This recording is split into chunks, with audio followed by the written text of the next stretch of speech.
Didn't realize that.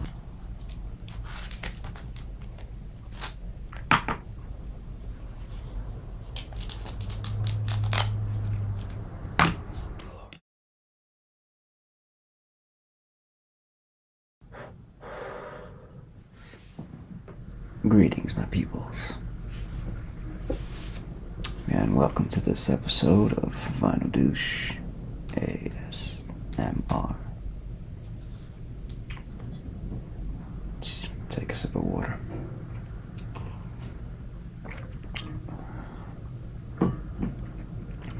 As you can see, this week's episode will be on Prince's 1991 album, Prince and the New Power Generation presents Diamonds and Pearls.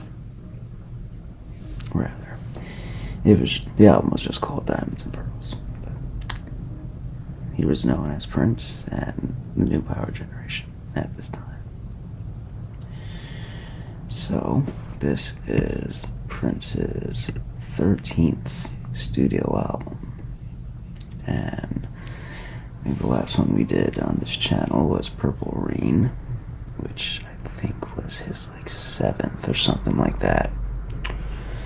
Anyways, this was released on October 1st, 1991, and what I have is the international copy.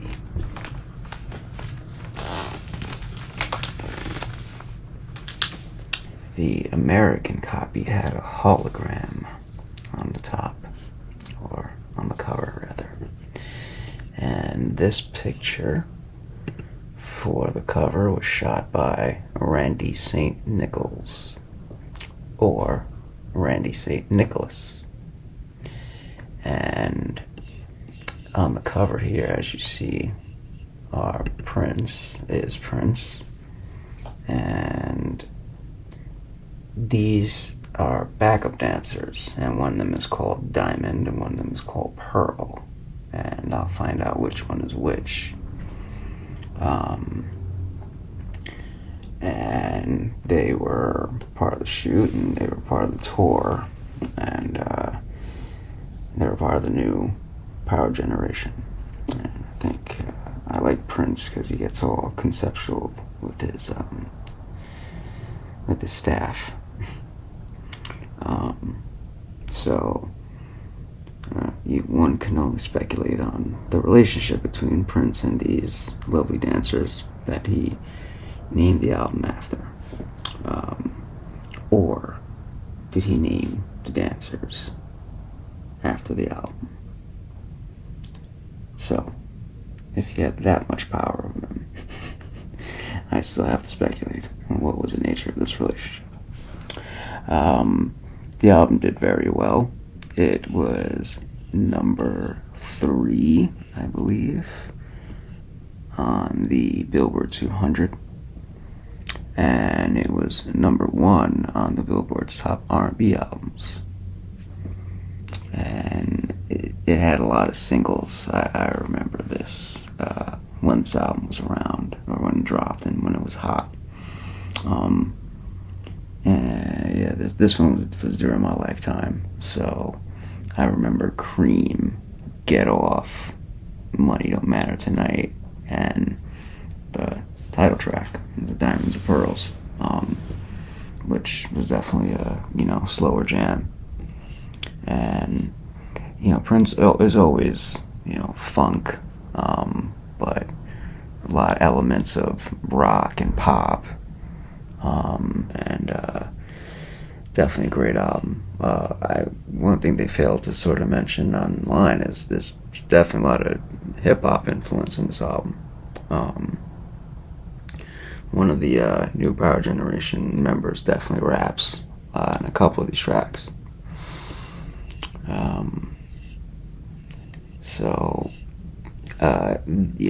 During this time, Prince was having a lot of issues with his record company. And before we get into that, speaking of record companies, this was released on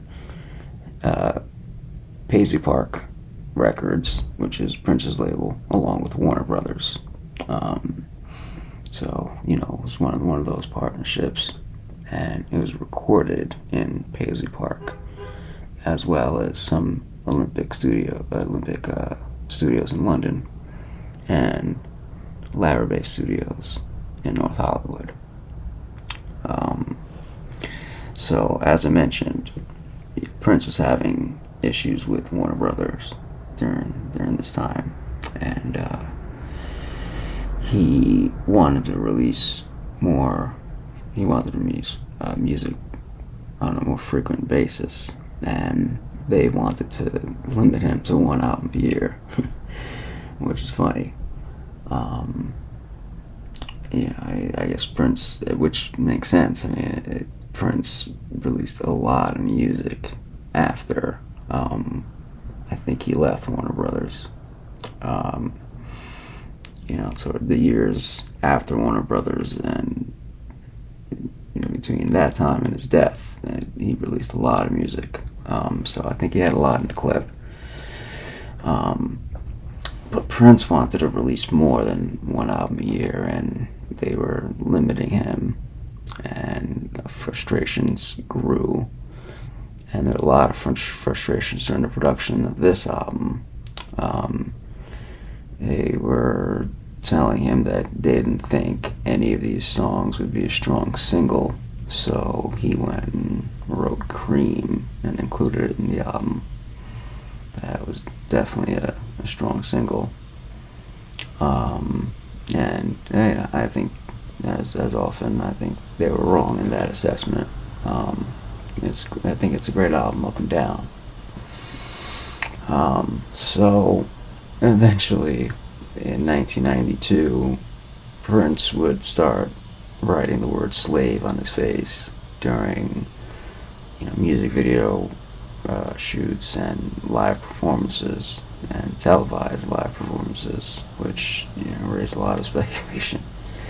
And tensions grew on both sides. And eventually, Prince got so frustrated that he didn't want to even use his name, and he started going by the Love Symbol, which was the name of his next album after this. And he kept that name for a while before going back to Prince, I think, and I should have researched this beforehand, but he probably kept that symbol until the end of the contract with Warner Brothers. I'm speculating. But yeah, so that's sort of the story behind what was going on with this one. But like I said, this one was a memorable one for me. I think it's around junior high school. So when I started getting vinyl, I definitely put this one on the list and paid a little extra to get it from England. And this is a first cut of the international version of it. So I'm happy to have it. But the new power generation, let's talk about who they are and what they did on the album. So, of course, we have Prince as the lead and backing vocals in some songs. He's on electric and acoustic guitars. He's on the Roland D50, the Emu Emax, the Kong M1, Korg T3, bass guitar, drums, Roland R8, Lin M1-1, and the finger cymbals. Alright, there's a lot of instruments I never even heard of before. Rosie Gaines was key lead vocals on a couple of tracks and backing vocals. She's also on the Hammond organ, the Korg T3, and the Roland D50. Tommy Barbarella is on synthesizers. Levi Sacer Jr., he's on bass guitar, and he does some backing vocals. Sonny T is also on bass guitar. Michael B is on drums. Sheila E. is on synth drum, fills, and Sheila E. is a longtime collaborator with Prince, and she came out during the concert at Madison Square Garden. I saw him play in, which was a delight for everyone there. She got a nice audience pop, as they call it. Damon Dixon on percussion, Kirk Johnson on percussion, Eric Leeds on flute, Tony M, and he's the rapper. Elisa Fiorillo is an additional vocalist. Claire Fisher is the sampled orchestration. Mady Garcia on backing vocals. Did he say no? Looks like Morris Hayes was on organ. And we have Kat Dyson on guitar, but I'm not so sure when she joined. No specific date on her. And Prince is the named as the main producer, but it's arranged and produced by Prince and the new Power Generation, so maybe some of that roster I just read helped out. Alright, let's look inside.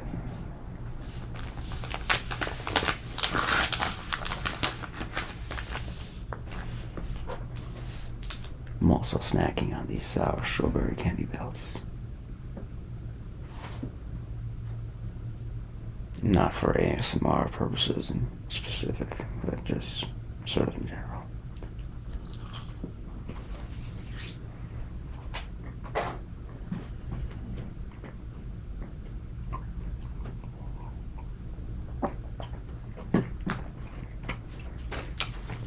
They're great.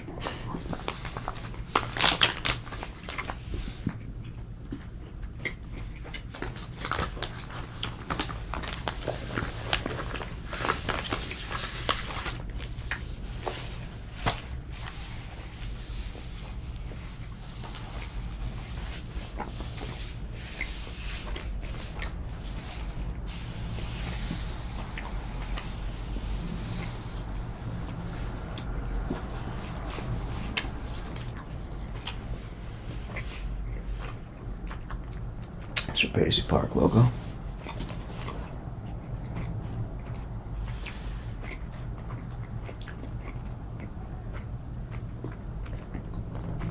Horny Pony. It says over "get off" in red in smaller letters.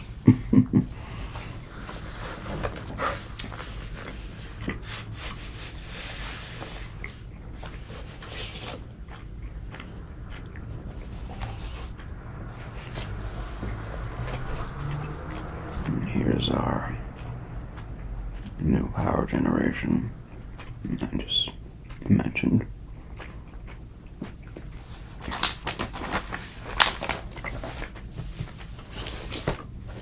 Let's see. I had covered these earlier. As soon as I opened this, then save it for a video. That's pretty clean, so no need to brush it. Alright, so on side one we have Thunder, Daddy Pop. Daddy Pop is 2, and the last song on the first side is Diamonds and Pearls, the title track. And side 2 we have Cream. It's followed by Strolling. And we have, it's hard to read because of the color. Let's see. Be easier. It's right after Strolling.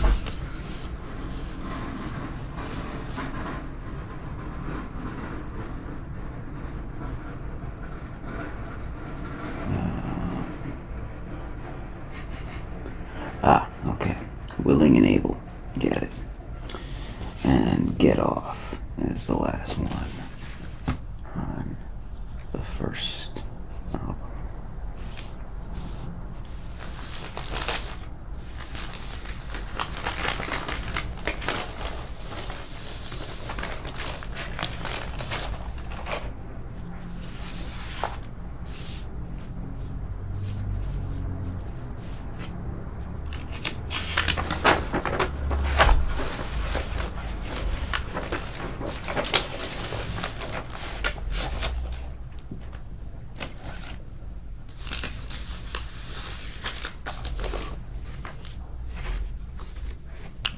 Okay, and on this one we have all the lyrics to the songs.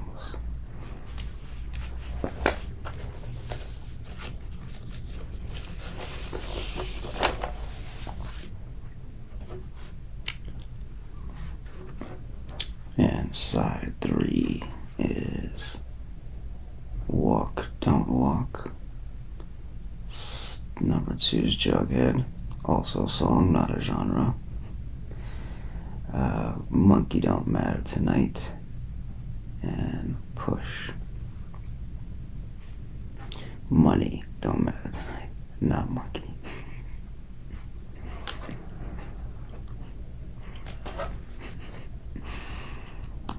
Insatiable is the first one on side 4. Live in Love is actually the last song. This was an OG double album. This isn't a current reissue, multiple disc situation.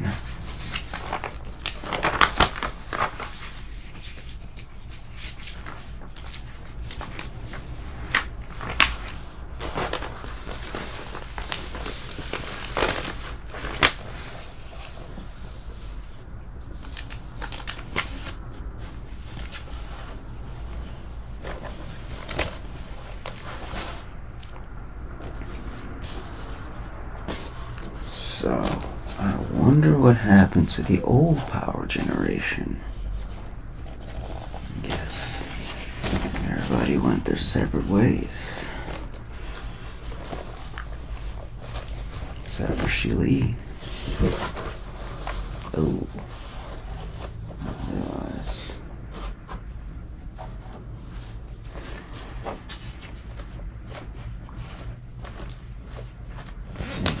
We had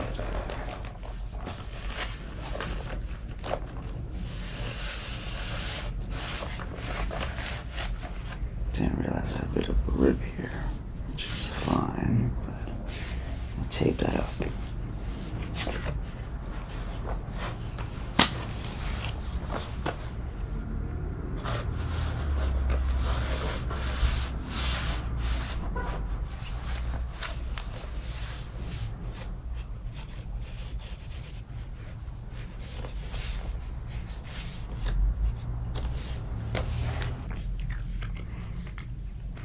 Alright, let's see if I was smart enough to leave a marker up. Nope. Oh, well, I guess I was.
dull, but it's strong.